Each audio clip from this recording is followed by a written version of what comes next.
Oi, eu sou Fernando Oliveira, esse daqui é o Defesa Física e na aula de hoje a gente vai aprender algumas coisas sobre a estática dos sólidos. Ou seja, a gente vai entender um pouco alguns motivos para alguns corpos ficarem parados do jeito que eles estão. Só que é importante observar que quando a gente está trabalhando com equilíbrio, que é o estado que a gente vai trabalhar aqui, que é especificamente quando a soma de todas as forças sobre um corpo é igual a zero, não necessariamente o corpo precisa estar parado. Você tem duas situações. Você tem um equilíbrio estático e você tem um equilíbrio dinâmico. O que a gente vai ver aqui é o equilíbrio estático.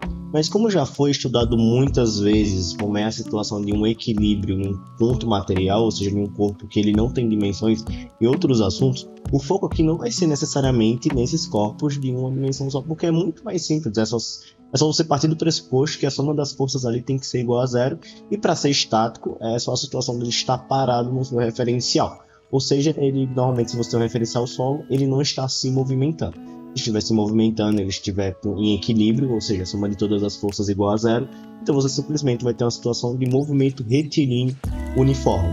Mas como a gente vai trabalhar no estático, a gente vai trabalhar mais especificamente em corpos extensos, que é o que a gente mal vê durante esses assuntos de física do primeiro ano, desses assuntos de física de mecânica durante a grade. No máximo, quando você vai trabalhar ali com o movimento de um corpo, um referencial aqui, por exemplo, um trem, ele não passa a ser mais um ponto material e você tem que descobrir qual a velocidade ou qual o tempo necessário para um ponto e outro ponto chegar em um determinado lugar. Mas aqui a gente vai ver quais são as condições para que um corpo grande, um corpo extenso, tenha de permanecer estático. E para isso a gente vai observar que um corpo extenso ele é um pouco diferente de um ponto material. Que você pode observar já aqui, no caso de um ponto material, como eu já mencionei também, a soma de todas as forças é igual a zero, você vai estar trabalhando em um ponto só. Mas quando você trabalha com um corpo maior, não necessariamente essa soma ser em um ponto só quer dizer que o corpo vai estar em equilíbrio, ele vai estar parado. Ele vai trabalhar com um torque ou um momento escalar de um corpo que vai estar atrelado necessariamente com a força que está sendo aplicada a uma determinada distância de um ponto, né, no eixo que você está estudando. Parece um pouco matemática isso que eu estou falando, mas aqui a gente já pode observar nesse vaso de planta aqui, que está na tela, que se eu tenho uma barra fixa aqui, um ponto 1, 2, 3 e 4, e você tem aqui um C1 aqui que é uma corrente 2, a depender do ponto que você vai colocar essa planta tem um peso, obviamente, mas ela vai exercer uma força-peso nesse ponto da barra, e dependendo disso a barra pode girar. Você vê que eu tenho aqui uma caneta, por exemplo, e essa caneta aqui, eu vou segurar ela aqui de forma que ela não se movimente. Aqui eu poderia tentar encontrar um ponto de equilíbrio dela, que já eu vou falar sobre isso, mas eu tô com preguiça de ficar procurando, então eu vou segurar ela dessa maneira que ela não vai girar. Então você pode perceber que se eu botar uma força aqui nesse ponto, ela vai girar em um determinado ângulo. Mas se eu boto uma força para cima, ela também vai girar, e eu tô botando a força de errado de forma que ela volta, mas ela também vai girar. Então é importante entender que em situações de corpo extenso, você vai ter situações em que uma força sendo aplicada em um determinado ponto vai fazer com que o corpo se movimente de forma que ele vai girar no sentido horário ou no sentido anti-horário. Nesse caso aqui da planta, a única diferença é, pelo fato de estar no ponto ou no ponto 2 ou no ponto 3, se você tem uma corrente aqui que ela tem uma força maior ali, ela não vai se quebrar tão fácil, o que ela vai estar fazendo aqui no máximo é botando uma força-peso aqui maior na resistência dessa corrente 2 do que na resistência da corrente 1, porque ela está mais próxima do 2. Mas você concorda comigo que nesse ponto aqui, se ela tivesse sido colocada no ponto 4, por conta da posição de desequilíbrio dela, se não tivesse outra força aqui, um ponto 1, ou seja, não tivesse outra planta com o mesmo peso aqui no ponto 1, a tendência dessa barra aqui é girar. E é sobre isso que a gente vai falar, porque agora não necessariamente só a soma das forças brutas vai ter que ser igual a zero. Você vai ter que o momento escalar também tem que ser igual a zero, ou seja, a soma das forças que causam uma rotação no corpo vai ter que ser igual a zero. E para isso é importante você ter também noções de referenciais. Por quê? Porque você pode ver aqui, eu tenho aqui dois exemplos bem básicos, um para falar sobre o centro de gravidade e outro sobre realmente como esse momento escalar funciona. É que aqui, ó, o momento escalar ele vai estar atrelado à força que você está aplicando vezes o tamanho dessa barra aí dessa linha que você traçou entre a força, como foi mencionado, e um ponto aqui de equilíbrio. Vamos dizer aqui que tem esse ponto aqui, essa pedra aqui está sendo segurada na parede a partir desse ponto, ó. De forma que se você aplica, e a gente vai imaginar um ponto sem gravidade, porque se tivesse gravidade eu vou ter que atribuir que ele já vai estar sendo puxado para baixo em algum ponto aqui. Vamos lá, sem gravidade aqui. Você atribui que se você colocar uma força para baixo nesse ponto, esse corpo vai se movimentar para cá. É tipo o funcionamento de uma porta mesmo. E você vê que esse momento aqui, ele é maior quanto mais distante, ou seja, quanto maior a barra. Então, se você pegar uma porta para você testar e empurrar muito próximo ali do eixo que ele está girando, você vai ver que você tem mais dificuldade para fazer com que a porta abra do que se você empurrar lá no canto. Então, nesse caso aqui, você vê esse funcionamento. Só que aqui é importante você entender a noção do sinal e a noção do referencial. Porque, ó, eu posso colocar, numa situação hipotética, qualquer ponto aqui como referência para essa distância. Para eu ver, só que eu tenho que, a partir do momento que eu boto, por exemplo, esse ponto O como referência, então as distâncias dele que vão servir para o cálculo, se você tem uma força sendo aplicada no ponto O, como a distância é nula, esse Bzinho aqui seria zero, então toda a força aplicada ali vai ter um momento zero nesse referencial que você colocou. Então, em situações que você vai analisar mais de uma força numa barra, você tem, por exemplo, uma barra aqui que eu não fiz em linha reta, mas você tem várias forças sendo aplicadas. Você tem uma força aqui 1, você tem uma força 2, você tem uma força 3 aqui, você tem, sei lá, um peso da vida. Vou ignorar o peso, vou botar só com as forças aqui. Aí eu tenho 3 forças aqui. Vamos dizer que eu conheço a força 2, mas não conheço nem a 3 nem a 1. Eu posso me atribuir e colocar, na verdade, eu vou dizer que esse corpo está em equilíbrio, ele não está girando, então todos os momentos, a soma dos momentos vai ser zero. Então quer dizer que se eu pegar esse ponto aqui como referência, eu vou ter que o momento que essa força 3 está fazendo é zero, então não vou precisar me preocupar com ele. E como eu sei a força 2 e às vezes a distância aqui da força 2 e a distância aqui da força 1, para descobrir qual é a relação. Inclusive aqui não tem nem como a força ser zero, por conta que esse tá para cá e esse tá para cá. Deixa eu só organizar aqui bonitinho para ficar da hora. Vou botar uma força para cá, essa força 2. Tá. Eu vou estar numa situação que, como eu tenho dois valores que eu sei, eu posso descobrir qual é o valor, o resultado só fazendo que, se essa força 2 vai... Eita, meu Deus, eu tava com a borracha aplicada. Se essa força 2 vai estar aplicando para aqui e para baixo, você sabe que ele vai estar movimentando aqui nesse sentido. E nesse caso seria o sentido anti-horário. Mas essa força 1, por estar nesse lado do eixo, ele vai estar forçando para cá e vai estar no sentido horário.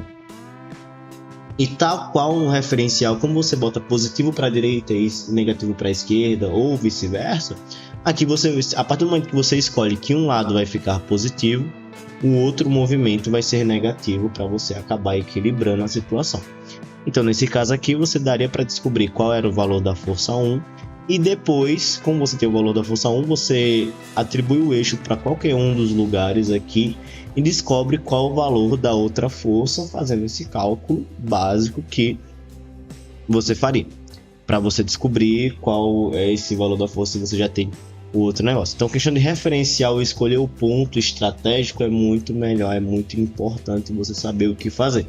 Também é uma questão que é melhor resolvendo questões do que com essa noção mais abstrata. Então, eu vou continuar com a aula aqui. Então, tendo noção do que é esse torque da vida aqui, é que você vai ter uma força sendo aplicada vezes uma distância de um ponto, e sempre lembrar de colocar as unidades no sistema internacional, a não ser que seja viável, que a partir da questão você consiga trabalhar com valores do sistema, não do sistema internacional, mas aí com prática você vai vendo qual fica a melhor situação.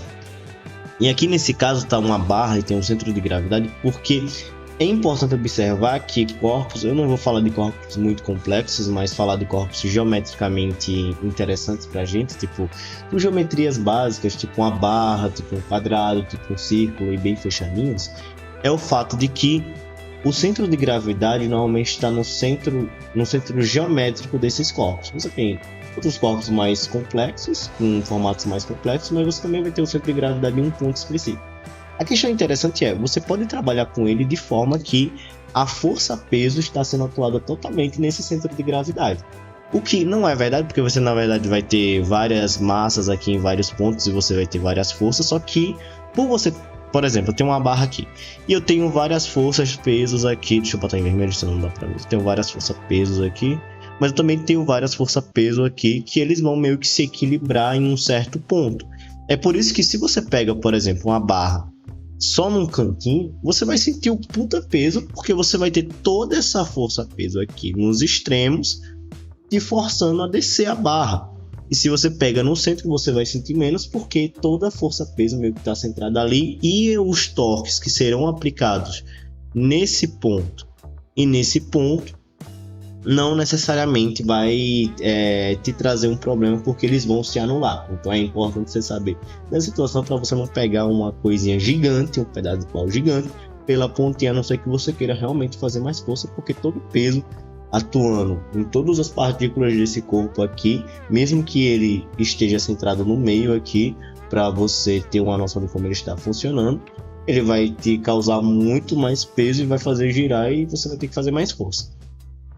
E você vê aqui que por conta disso, se você tem uma barra numa mesa, você acaba criando uma situação em que, se o centro de gravidade estiver em um ponto aqui fora da mesa, ele vai acabar caindo, porque a força-peso vai fazer com que ele rote, com que ele gire, ele cai. Inclusive, essa questão do centro de gravidade, ela é muito importante para até fazer brinquedos.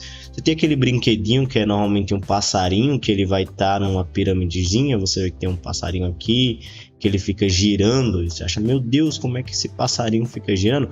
É porque, na verdade, o passarinho é muito leve e você bota todo o peso dele nesse ponto. Como o centro de gravidade não vai estar fora da pirâmide, ele vai ficar girando para sempre ali, porque a força-peso dele está fazendo com que ele fique aqui na ponta da pirâmide e fique se movimentando.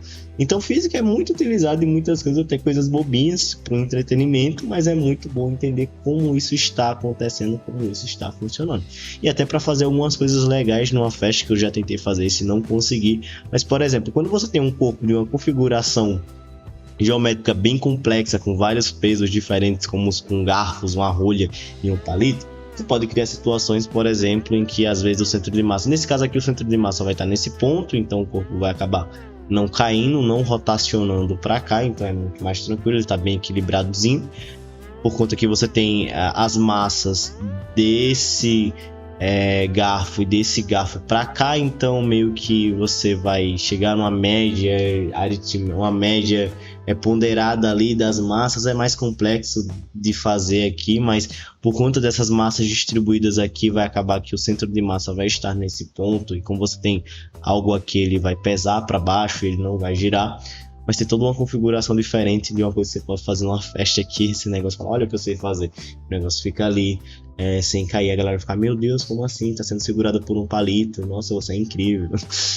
Mas é basicamente assim que funciona. Você tem diferentes tipos de equilíbrio. Você tem um equilíbrio estável, um instável e indiferente, que só meio que dá para entender só pelas imagens. Que o estável é meio que, se você tem uma bola aqui dentro de um pote e você movimenta ela para um lado, ela vai acabar sempre voltando para o seu ponto de equilíbrio, que é basicamente às vezes como funciona uma mola, que a mola você puxa ela do ponto de equilíbrio, ela sempre vai tender a voltar. Você tem um instável, que é quando você está numa situação que você movimenta só um pouquinho, por exemplo, aqui a bola, e ela vai embora, ela não volta para esse ponto de equilíbrio, porque aqui no caso o exemplo é que a força gravitacional vai fazer com que ela desça. E você tem um indiferente, que mesmo que, se você for pensar, se você colocar ele para o lado, a inércia vai fazer com que ele vá embora. Mas vamos ignorar esse caso aqui, vamos só pensar que se você colocar para o lado, e você coloca ela para o lado e não necessariamente você coloca uma força para ela se movimentar, você pega, tira ela daqui e coloca ela aqui, ela não vai nem embora nem voltar para o seu estado de equilíbrio, ela basicamente vai continuar ali, porque não tem nenhum motivo para ela voltar para algum lugar. Então você tem esse equilíbrio chamado de indiferente. E você tem coisas também que são muito utilizadas, que são as alavancas, que utilizam desses pressupostos de funcionamento das estáticas dos sólidos para trazer coisas boas para as nossas vidas. E para uma alavanca, normalmente você precisa de uma coisa chamada fulcro aqui, que seria um ponto de equilíbrio. Essa alavanca, e você tem 3 tipos diferentes, podem existir mais, mas peguei aqui do livro 3 tipos diferentes, livro tópicos. que é interfixa, interpotente e interresistente. Basicamente, a interfísica e a interpotente, eles funcionam da mesma maneira, praticamente, em que você vai ter uma força potente, que é a força que você está exercendo, você tem uma força resistente, e você vê aqui que a força potente, ela vai estar a uma determinada distância do fulcro, e a força resistente, ela também está a determinada distância. Na interfixa, essa força potente vai estar em um ponto, você tem um fulcro, e a resistente vai estar em outro ponto, de forma que a resistente acaba sendo mais do que a potente, ou seja, precisa ser mais para você estar no estado de equilíbrio, ou seja, você precisa fazer uma força menor para que a força resistente, por exemplo, no alicate, vou estar fazendo uma força aqui, uma força menor para que ela com uma força maior quebre esse bagulho aqui que está aqui no centro. Ou como no quebra-nozes, que também tem uma situação de que a força resistente é menor, acaba sendo maior do que a força potente, então você faz uma força menor aqui. Nesse caso o fulcro ele vai estar bem no canto, nesse caso aqui você tem aqui o fulcrozinho. Você precisa fazer uma força menor aqui, por exemplo, para quebrar uma noz, então é feito bem prático. A interresistente é a única que é diferente, então no caso dela você não precisa, você na verdade vai diminuir a sua força, porque a força resistente acaba sendo menor do que a força potente, então você tem que fazer uma força maior ali no ponto para poder ter uma força menor no canto.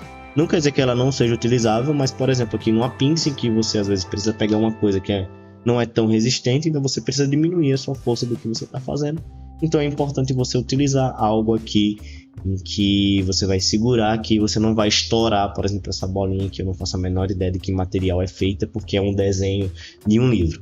Mas aqui nesse caso você segura aqui, mesmo que você faça uma força um pouco maior, essa força que vai estar sendo feita aqui vai ser menor do que a sua força para compensar. Então serve para outros tipos de coisas, não para quebrar nozes ou estourar bolinhas amarelas que estão no livro. Mas é isso, esse foi o vídeo sobre estática dos sólidos especificamente, logo mais tem a estática dos fluidos. Se você gostou, deixa o seu like, por favor, envia para alguém que você acha que vai entender essa aula a partir desse conteúdo, a partir da minha explicação, algo do tipo. Tem mais conteúdo aqui no canal, desde Olimpíadas Científicas, resolução de questões, divulgação científica, etc. Vai vir muito mais coisas por aí. Então é isso, muito obrigado e tchau!